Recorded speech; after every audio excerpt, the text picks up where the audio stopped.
Si Inday galing ng work. Galing ko lang po ng trabaho, galing sa duty.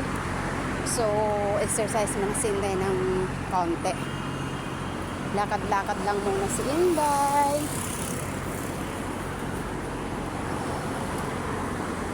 Ayan po.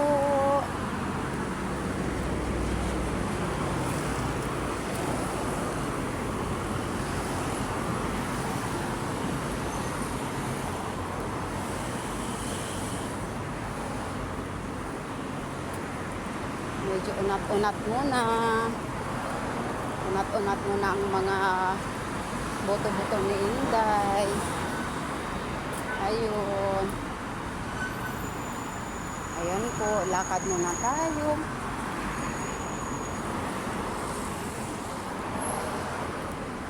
Lakad muna si Inday kasi naubusan ng budget ng pamasahe.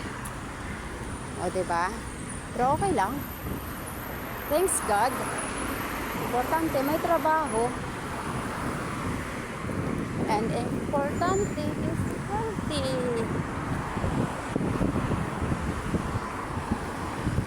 Diba? Lakad muna.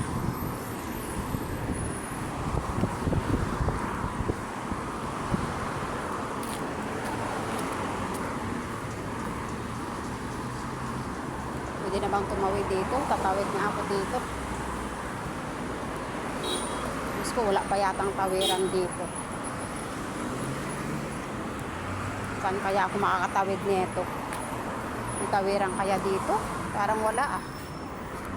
For the first time naglakad si Inday, galing trabaho for the first time. Pero okay lang po. Sige lang, laban lang. Ganun talaga ang buhay.